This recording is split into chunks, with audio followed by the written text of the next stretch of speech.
Tallahassee Big Bend area football fans, this is Mark Adams. I'm here with my tag team partner, Coach Cofield, and we are 4 quarters online, and this is the Xtra Point podcast, and it's time for the rewind. And Coach, when we get to this point of the season, there's not a whole lot to rewind because, we're in the regional finals. Yeah, this season about over, Mark, and I'm glad we still got somebody to talk about.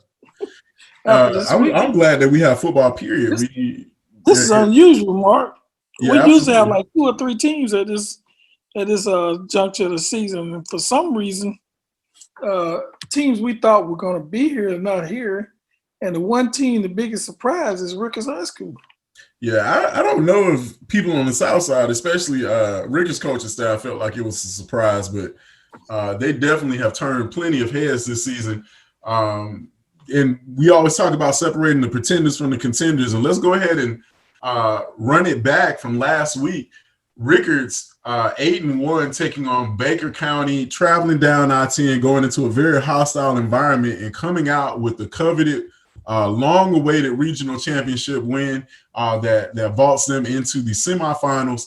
For the first time in school history, the Raiders are 1 game away from a state championship berth.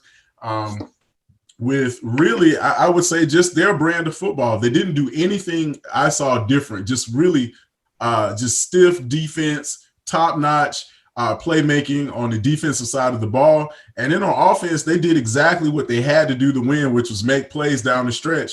There's not a whole lot you could ask for. In the first half, it was very, very, I would say it was very, very, from a fan's perspective, it was a little bit frustrating to watch. Just penalties all over the place, a couple of false starts here and there that really kind of took away a lot of early opportunities. But Raiders do what they've been doing all year long, which is finding a way to put themselves in position to score and then ultimately to win. Michael Townsend played absolutely great second half. They made a lot of adjustments on the offensive side to give themselves a chance to win. I think you saw the same thing I saw where they ran the reverse in the third quarter that really set up their first touchdown, chipping away to that Baker County lead. But the Wildcats really gave Rickers all they can handle in the first half. It was a really defensive battle in the first half. Yeah, I had an opportunity. You were there, and I was watching the streaming version. And I watched it. It was kind of frustrating being an alumni, watching them go back and forth. Oh yeah, it's funny, but watching that happen and hoping and wishing that there had something to happen, and what they end up doing is what they always look like they do. And we talked to Coach Lewis about it. Look like they wait till the fourth quarter to make some kind of heroic comeback in a very hostile area too, because that team only had lost 1 game, so they wasn't used to losing. Yeah, Baker County was averaging 35 points a game, and Rickers came in and held them to 10, which is, that says a lot about your defense. And it's the same guys, Trayvon Riles and company on defense, just were all over the field making plays. And, that really opened it up for the offense. And there's so many guys on that team that you could really name that really contributed. But I would say the turn of the tide was the two fourth down conversions that they had going down the stretch really kind of turned the tide of the ball game. The first one where DeAndre Francis took it, I think it was like 16 yards for a first down on 4th and long, just really kind of, I wouldn't say it broke the backs of Baker County, but really just kind of put the dagger in on their defense, because at that point, Baker County had been on the field. Their defense had been on the field for 10 minutes. Rickers just had the ball for a very long time in that third and fourth quarter stretch. And then 4th and 1 to seal the game on the 1-yard line that was really all she wrote. And then the interception to end the game. Rickers, Francis, speaking to him, he had 100 yards rushing on the ground, doing just enough. Him and Townsend doing just enough on offense to sustain drives. And, man, my hat goes off to the Rickers offensive line. They did a heck of a job really just holding their quarterback up and creating holes for Francis when it counted. Yeah, it was an interesting game. I was just happy we came at the end and pulled it off, because I'm kind of I'm like you. I was getting frustrated. Every time you turn around, there was a penalty for something. Every successful play had a penalty on it. And then finally they broke through. And they're playing in the semifinals, which is historic for Ricketts High School. Yeah, but and I'm totally looking forward to them playing in the fight. Hopefully, I want to jump ahead, winning that round and playing in the state championship, which is in Tallahassee. yeah, it looks favorable for them. I think that was one of their biggest contests of the year, and they stood tall when they had to. We had a chance to have a great conversation with Coach Lewis just about his team, their overall effort this season. But really, just when you look at that game, I mean, it was an incredible atmosphere. It was packed on both sides, fans all along the fence posts and standing room only. And really for Rickers, they never got down. They never let the game get out of hand. Definitely keeping Baker in front of them. And Baker had playmakers too. But Rickers just found a way to make more plays than Baker County did, and really at the right time. Which their time is really the fourth quarter. That's a quarter that they own, and they've owned it all season. So congrats to Rickers on an outstanding win and being able to advance to the state semifinals for the first time in school history. So hopefully further history can be made next week. But let's go further down I-10. Gaston County Jaguars taking on Bowles, and man, what a defensive matchup. And unfortunately for the Jaguars, did not end the way that we all wanted it to. Coming up short 10-7 in overtime. And, we talked to Coach Fuller on last week's podcast during the coach's call. And, really he talked about just, I want to take down the bully. And Bowles has really been the 800-pound gorilla for the past several years. They've been to the state finals more than any other school in Florida.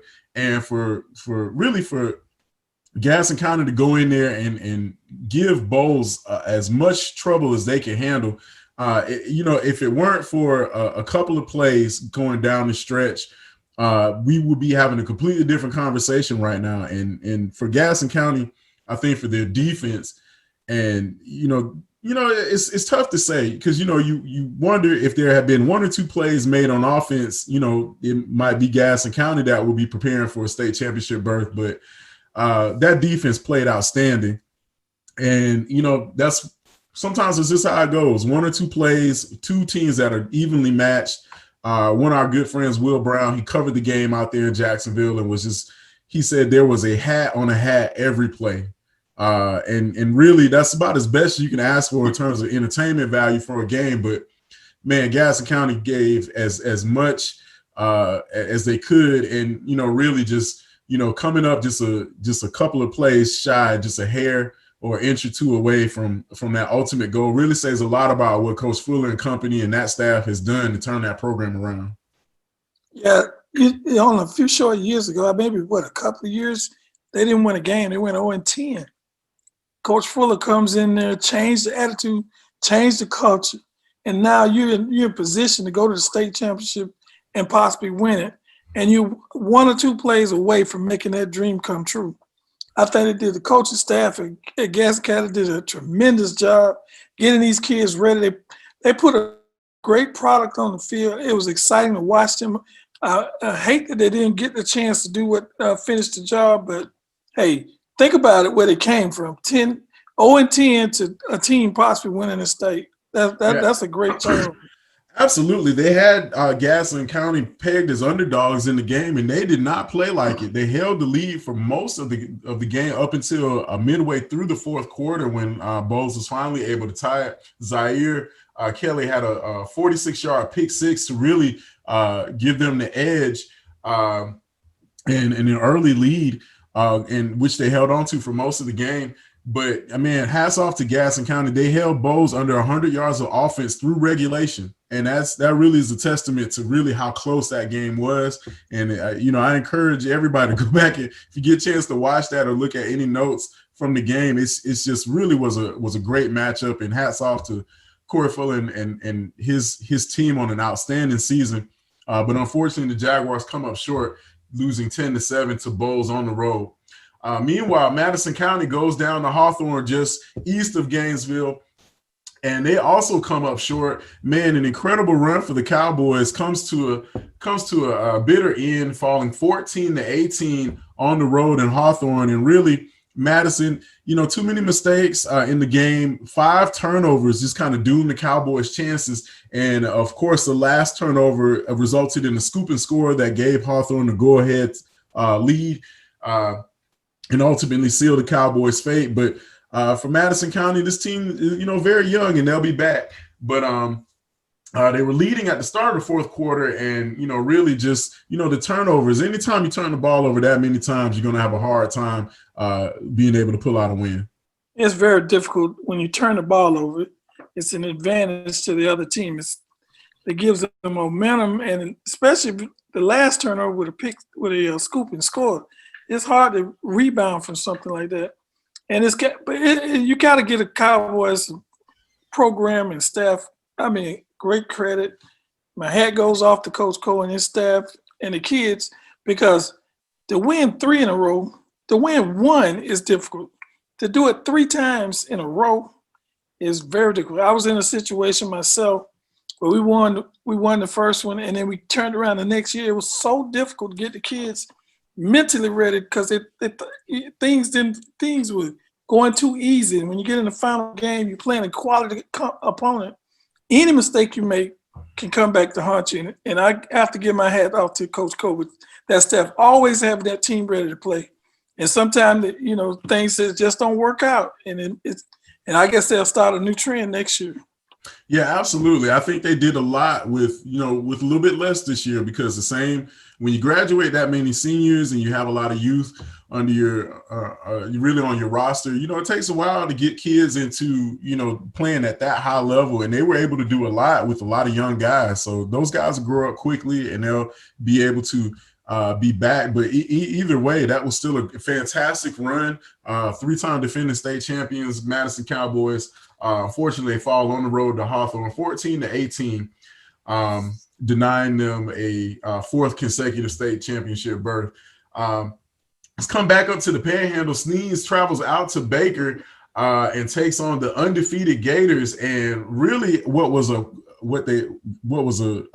close matchup in their previous meeting in the regular season was an absolute blowout this time around, with Sneeze on the losing end, 41-7. Baker Gators taking that one in dominating fashion over the Pirates. And Coach Thomas really said, it wasn't anything that they did different. Just on offense, we just weren't able to get rolling and get that momentum back. So Baker will face off against Hawthorne, who beat Madison in the state championship. And, really, we look at these matchups, and it's just, it was very close previously in the regular season. And, for Baker, Calvin Stringer, who has 5,000 yards on the year, was held to just 23 on the ground. And so Gators defense really was the dominating force in that one. And but man, another historic season comes to an end. Pirates advancing further than they ever have in school history. And so great job by Coach Thomas and his staff on getting that team to that point. But man, Coach, we almost missed out on some pretty great matchups this year. Yeah, Coach. Mark, that was a tough game for Sneed. I watched the stream. I was going all over the place watching games. And I watched that, and it just wasn't the same team I saw during the regular season. Looked like things just wouldn't go right. They couldn't move their own offense, which is something they've been very successful doing all season. They got some nice-looking kids, some kids that look like they can play at the next level. And they got out, and it looked like they were moving slower, and Baker was at another speed, and Rich is a difficult night. Some days you just don't have it. Sometimes it just don't work out for you. And once again, I get my hat off to Coach Thomas out there at Sneed. They had a great season. Didn't end the way you wanted to, but hey, you got another year. I know you have a group of kids who wanted to take care, wanted to work out for them this year. It just didn't work out.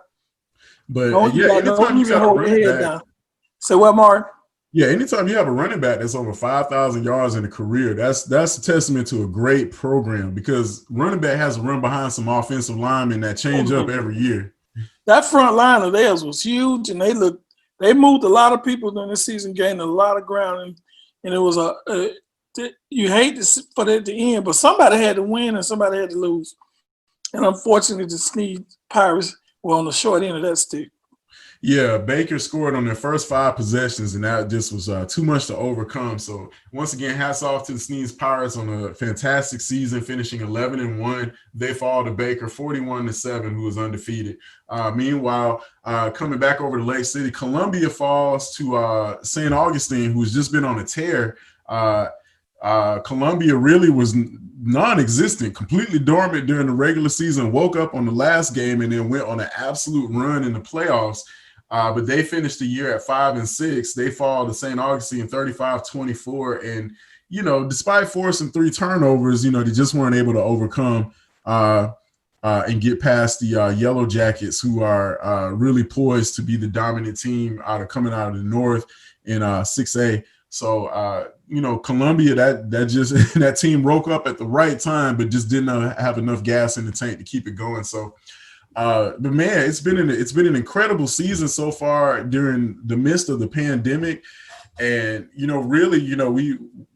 a lot of classifications were wide open. You really didn't know who was going to emerge at one point or another. Certain teams were able to play consistently, and others were not. And looking at man, some of the dominoes, had they fallen the right way, we would have seen 4 of our area teams playing next week, but we only got 1. And so if you're a fan of the blue and gold on Southside, congratulations. Your team is in the state semifinals for the first time in school history. So congrats to the Raiders, and we will definitely look forward to seeing them play Denalian next Friday in the capital city. That is going to be an epic matchup, and I'm pretty sure they will need some extra. They will need some extra traffic control out there, because I'm pretty sure half of the city and all of the South Side will turn out for that game. Man, it's gonna be on and pop. I'm excited about it. Why you laughing, Bart? No, it's a beautiful feeling. I'm so happy that Rickers is representing Tallahassee, and to be able to have the opportunity to play in Doak is something special. That has not happened since 2001, when Lincoln was the last team to be able to play state championship in front of our home fans and in front of our city. So it's definitely something I'm definitely looking forward to. Mark, I'm gonna do like Coach Lewis said. We're gonna wait. Let's hold that. Let's worry about the Denellen this week. Let's win this game first, and then we can get all excited and happy in the state championship. We hope and we pray that we get an opportunity to play in that state title. So, Coach, man, this is really going to be a fantastic. I'm looking forward to the movie that's going to be made at this game coming up Friday against Denellen. But man, it's been a really fantastic and very entertaining season thus far, and I'm looking forward to the next chapter. But for Coach Cofield, I'm Mark Adams, and this has been the 4Q Rewind here on the Xtra Point podcast.